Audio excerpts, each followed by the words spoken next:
श्री सत्यनारायण व्रत कथा। सत्यनारायण व्रत कथा का पहला अध्याय। एक समय की बात है, नैशरण्य तीर्थ में शौनकादि 88,000 ऋषियों ने श्री सूत जी से पूछा, है प्रभु, इस कलयुग में वेद विद्या रहित मनुष्यों को प्रभु भक्ति किस प्रकार मिल सकती है तथा उनका उद्धार कैसे होगा? हे मुनि श्रेष्ठ, कोई ऐसा तप बताइए जिससे थोड़े समय में ही पुण्य मिले और मनवांछित फल भी मिल जाए। इस प्रकार की कथा सुनने की हम इच्छा रखते हैं। सर्व शास्त्रों के ज्ञाता सूत जी बोले, हे वैष्णवों में पूज्य, आप सभी ने प्राणियों के हित की बात पूछी है, इसलिए मैं एक ऐसे श्रेष्ठ व्रत को आप लोगों को बताऊंगा जिसे नारद जी ने लक्ष्मी नारायण जी से पूछा था और लक्ष्मीपति ने मुनिश्रेष्ठ नारद जी से कहा था। आप सब इसे ध्यान से सुनिए। एक समय की बात है, योगीराज नारद जी दूसरों के हित की इच्छा लिए अनेकों लोकों में घूमते हुए मृत्युलोक में आ पहुँचे। यहाँ उन्होंने अनेक योनियों में जन्मे प्राय सभी मनुष्यों को अपने कर्मों द्वारा अनेकों दुखों से पीड़ित देखा। उनका दुख देख नारद जी सोचने लगे कि कैसा यत्न किया जाए जिसके करने से निश्चित रूप से मानव के दुखों का अंत हो जाए। इसी विचार पर मनन करते हुए वो विष्णुलोक में गए। वहाँ वो देवों के ईश नारायण की स्तुति करने लगे, जिनके हाथों में शंख, चक्र, गदा और पद्म थे, गले में वरमाला पहने हुए थे। स्तुति करते हुए नारद जी बोले, हे भगवान, आप अत्यंत शक्ति से संपन्न हैं, मन तथा वाणी भी आपको नहीं पा सकती है। आपका आदि मध्य तथा अंत नहीं है। निर्गुण स्वरूप सृष्टि के कारण भक्तों के दुख को दूर करने वाले हैं। आपको मेरा नमस्कार है।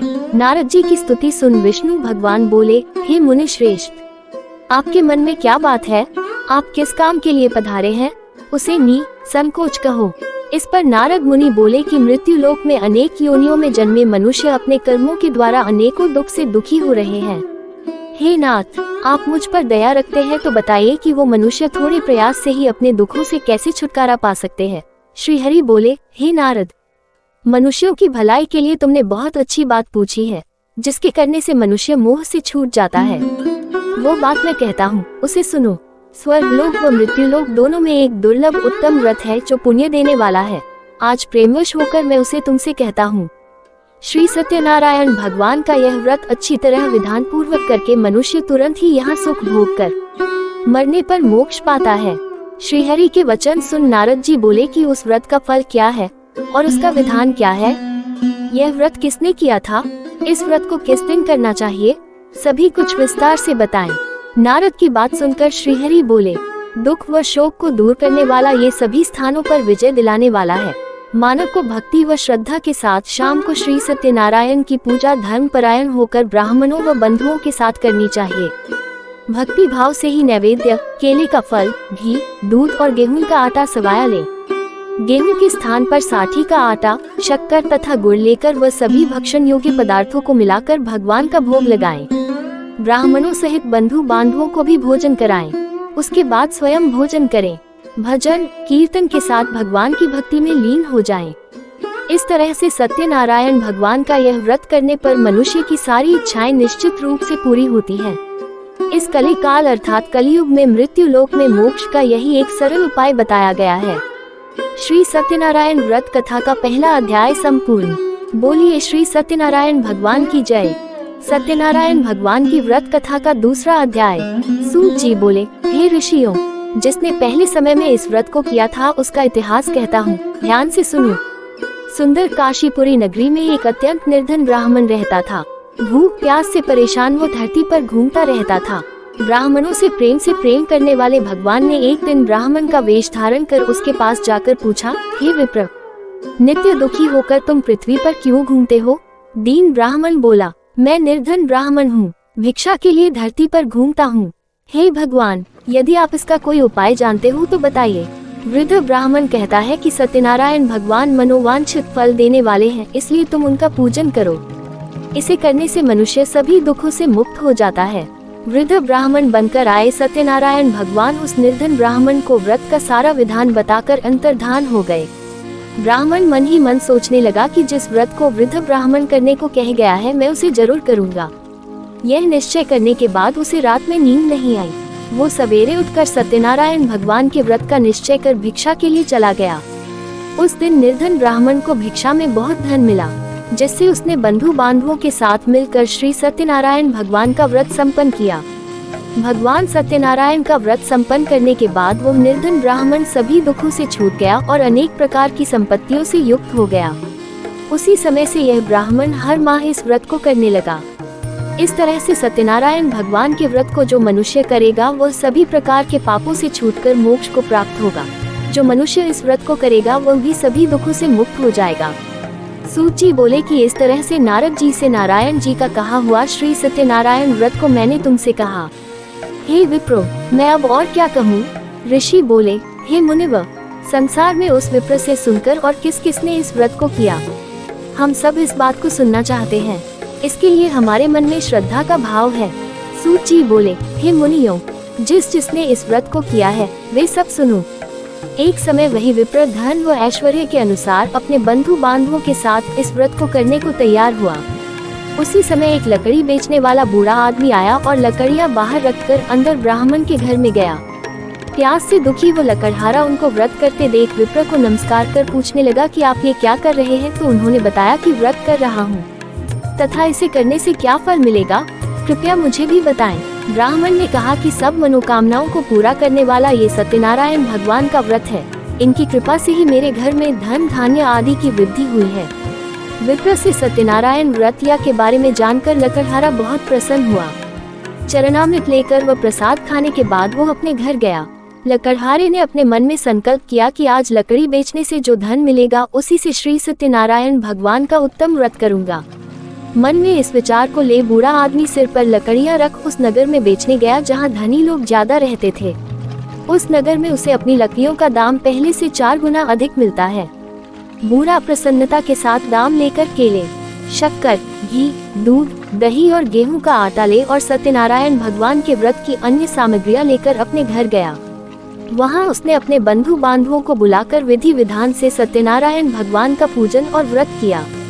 इस व्रत के प्रभाव से वो बूढ़ा लकड़हारा धन पुत्र आदि से युक्त होकर संसार के समस्त सुख भोग अंत काल में बैकुंठ धाम चला गया। श्री सत्यनारायण व्रत कथा का दूसरा अध्याय संपूर्ण। बोलिए श्री सत्यनारायण भगवान की जय। सत्यनारायण भगवान की व्रत कथा का तीसरा अध्याय। सूत जी बोले, हे श्रेष्ठ मुनियों, अब आगे की कथा कहता हूँ। पहले समय में उल्कामुख नाम का एक बुद्धिमान राजा था। वो सत्यवक्ता और जितेंद्रिय था। प्रतिदिन देव स्थानों पर जाता और निर्धनों को धन देकर उनके कष्ट दूर करता था। उसकी पत्नी कमल के समान मुख वाली तथा सती साध्वी थी। भद्रशिला नदी के तट पर उन दोनों ने श्री सत्यनारायण भगवान का व्रत किया। उसी समय साधु नाम का एक वैश्य आया। उसके पास व्यापार करने के लिए बहुत सा धन भी था। राजा को व्रत करते देखकर वो विनय के साथ पूछने लगा, हे राजन, भक्तिभाव से पूर्ण होकर आप ये क्या कर रहे हैं? मैं सुनने की इच्छा रखता हूँ, तो आप मुझे बताएं। राजा बोला, हे साधु, अपने बंधु बांधवों के साथ पुत्रादि की प्राप्ति के लिए एक महाशक्तिमान श्री सत्यनारायण भगवान का व्रत व पूजन कर रहा हूँ।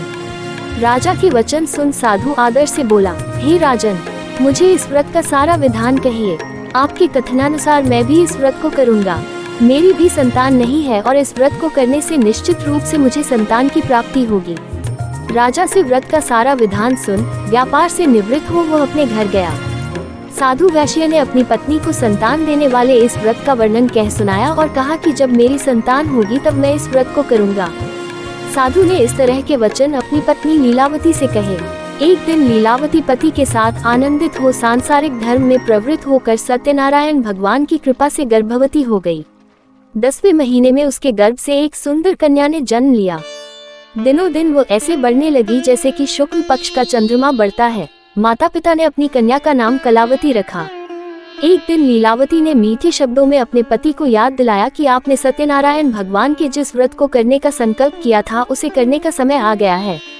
आप इस व्रत को करिए। साधु बोला कि हे प्रिय, इस व्रत को मैं उसके विवाह पर करूँगा। इस प्रकार अपनी पत्नी को आश्वासन देकर वो नगर को चला गया। कलावती पिता के घर में रह वृद्धि को प्राप्त हो गई। साधु ने एक बार नगर में अपनी कन्या को सखियों के साथ देखा तो तुरंत ही दूत को बुलाया और कहा कि मेरी कन्या के योग्य वर देख कर आओ।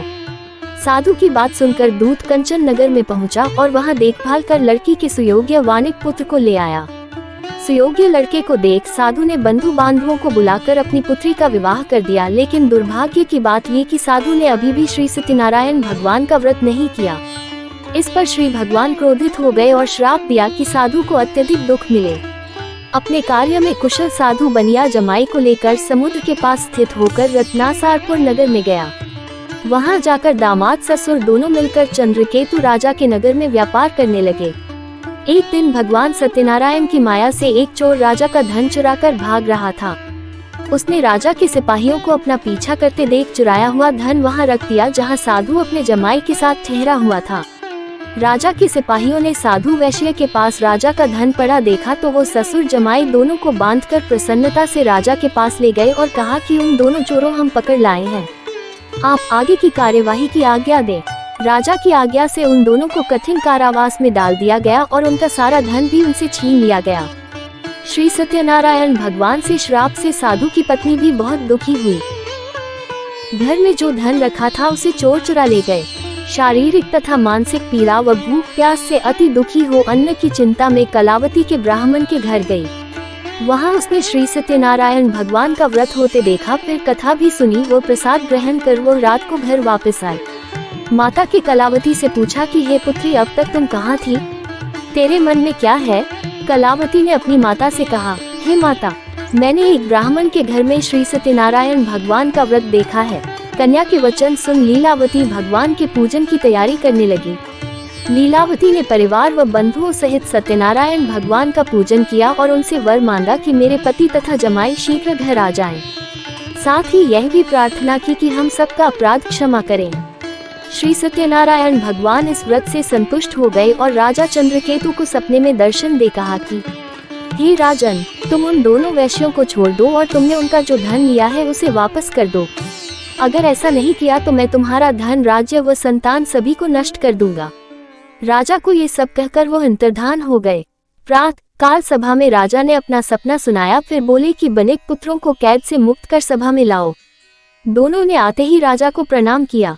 राजा मीठी वाणी में बोला, हे महानुभावों, भाग्यवश कठिन दुख तुम्हें प्राप्त हुआ है, लेकिन अब तुम्हें कोई भय नहीं है। कह राजा ने उन दोनों को नए वस्त्राभूषण भी पहनाए और जितना धन उनका लिया था उससे दुगुना धन वापस कर दिया। दोनों वैश्य अपने घर को चल दिए। श्री सत्यनारायण व्रत कथा का 3रा अध्याय संपूर्ण। बोलिए श्री सत्यनारायण भगवान की जय। सत्यनारायण भगवान की व्रत कथा का 4था अध्याय। सूची बोले, वैश्य ने मंगलाचार कर अपनी यात्रा आरंभ की और अपने नगर की ओर चल दिए। उनके थोड़ी दूर जाने पर एक दंडी वेशधारी श्री सत्यनारायण ने उनसे पूछा, हे साधु, तेरी नाव में क्या है? अभिमानी वणिक हंसता हुआ बोला, हे दंडी, आप क्यों पूछते हो? क्या धन लेने की इच्छा है? मेरी नाव में तो बेल व पत्ते भरे हुए हैं। वैश्य के कठोर वचन सुन भगवान बोले, तुम्हारा वचन सत्य हो। दंडी ऐसे वचन कह वहां से दूर चले गए। कुछ दूर जाकर समुद्र के किनारे बैठ गए। दंडी के जाने के बाद साधु वैश्य ने नित्य क्रिया के पश्चात नाव को ऊंची उठते देखकर अचंभा माना और नाव में बेल पत्ते आदि देख वो मूर्छित हो जमीन पर गिर पड़ा। मूर्छा खुलने पर वो अत्यंत शोक में डूब गया। तब उसका दामाद बोला कि आप शोक न मनाएं। ये दंडी का शाप है, इसलिए हमें उनकी शरण में जाना चाहिए, तभी हमारी मनोकामना पूरी होगी। दामाद की बात सुनकर वो दंडी के पास पहुंचा और अत्यंत भक्तिभाव नमस्कार करके बोला, मैंने आपसे जो असत्य वचन कहे थे उनके लिए मुझे क्षमा दे। ऐसा कहकर महान शोकातुर हो रोने लगा। तब दंडी भगवान बोले, हे वणिक पुत्र, मेरी आज्ञा से बार बार तुम्हें दुख प्राप्त हुआ है, तू मेरी पूजा से विमुख हुआ। साधु बोला, हे भगवान, आपकी माया से ब्रह्मा आदि देवता भी आपके रूप को नहीं जानते, तब मैं अज्ञानी कैसे जान सकता हूँ? आप प्रसन्न हुए, अब मैं सामर्थ्य के अनुसार आपकी पूजा करूँगा। मेरी रक्षा करो और पहले के समान नौक में धन भर दो। साधु वैश्य के भक्तिपूर्वक वचन सुनकर भगवान प्रसन्न हो गए और उसकी इच्छानुसार वरदान देकर अंतर्धान हो गए। ससुर जमाई जब नाव पर आए तो नाव धन से भरी हुई थी। फिर वही अपने अन्य साथियों के साथ सत्यनारायण भगवान का पूजन कर अपने नगर को चल दिए। जब नगर के नजदीक पहुँचे तो दूत को घर पर खबर करने के लिए भेज दिया। दूत साधु की पत्नी को प्रणाम कर कहता है कि मालिक अपने दामाद सहित नगर के निकट आ गए हैं। दूत की बात सुन साधु की पत्नी लीलावती ने बड़े हर्ष के साथ सत्यनारायण भगवान का पूजन कर अपनी पुत्री कलावती से कहा कि मैं अपने पति के दर्शन को जाती हूँ, तो कार्य पूर्ण कर शीघ्र आ जा। माता के वचन सुन कलावती जल्दी में प्रसाद छोड़ अपने पति के पास चली गई। प्रसाद की अवज्ञा के कारण श्री सत्यनारायण भगवान रुष्ट हो गए और नाव सहित उसके पति को पानी में डुबो दिया।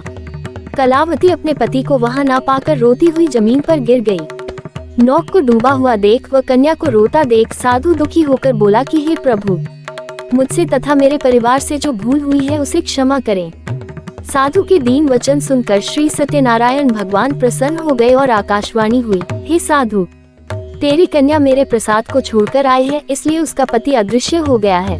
यदि वो घर जाकर प्रसाद खाकर लौटती है तो इसे इसका पति अवश्य मिलेगा। ऐसी आकाशवाणी सुन कलावती घर पहुंचकर प्रसाद खाती है और फिर आकर अपने पति के दर्शन करती है। उसके बाद साधु अपने बंधु बांधवों सहित श्री सत्यनारायण भगवान का विधि विधान से पूजन करता है। इस लोक का सुख भोग वो अंत में स्वर्ग जाता है। श्री सत्यनारायण व्रत कथा का चौथा अध्याय संपूर्ण। बोलिए श्री सत्यनारायण भगवान की जय। सत्यनारायण भगवान की व्रत कथा का 5वां अध्याय।